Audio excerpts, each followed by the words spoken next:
निश्चितपणे आज जी मला उमेदवारी मिळाली आहे त्याबद्दल आदरणीय प्रधानमंत्री नरेंद्र मोदी, आदरणीय राष्ट्रीय अध्यक्ष नितीन नवीनजी, आदरणीय नितीनजी, आदरणीय देवेंद्रजी, आदरणीय बावनकुळे साहेब, आदरणीय आशिष जयस्वालजी, आदरणीय रवींद्र चव्हाणजी आणि सगळ्या पक्ष नेतृत्वाला मी मनापासून धन्यवाद देतो।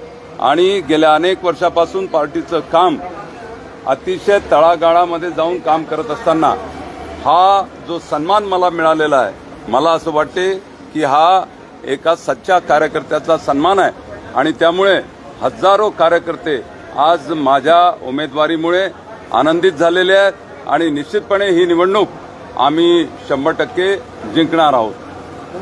कार्यकाळ फार लहान आहे, T20ची पारी खेळण्याच्या काळामध्ये जी जी आव्हानं येतील ती आव्हानं पेलत त्या ठिकाणी कार्यकर्त्यांचं आणि जनतेचं समाधान करण्याचं काम आणि नगरपालिका, नगरपंचायत आणि महानगरपालिकामध्ये विकासातर्फे नागपूर विभागातून नामांकन अर्ज दाखल करण्यात आला, काय सांगाल?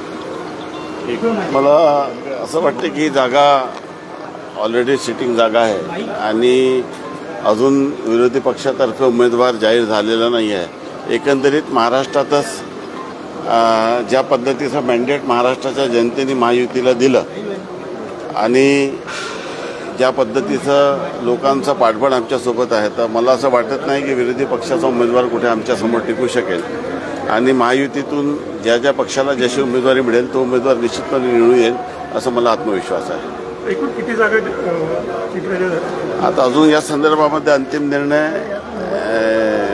अधिकृतरित्या जाहीर झाला नाही, त्यामुळे या विषयावर भाष्य करू शकणार नाही।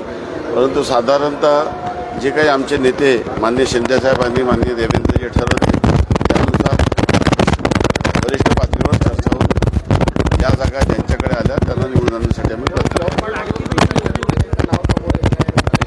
अजून या संदर्भामध्ये मला कल्पना नाही आहे, कारण की थोडंसं सीट वाटपामध्ये आणि बाकीच्या गोष्टीमध्ये विलंब झाला आणि शेवटी पक्षाने ज्यांना उमेदवारी दिली तो आमचा उमेदवार असतो आणि त्याला निवडून आणण्यासाठी आम्ही प्रयत्न करत असतो। ज्याला कोणाला शिंदेसाहेब उमेदवारी देतील त्याला निवडून आणण्याचा आम्ही प्रयत्न करू। पंतप्रधानांनी इंधन बचतीचं आवाहन केलं होतं, इलेक्ट्रिक वाहनं वापरायचं आवाहन केलं होतं, पण रॅलीमध्ये मोठ्या प्रमाणात पेट्रोल आणि डिझेलच्या गाड्या वापरण्यात आल्या।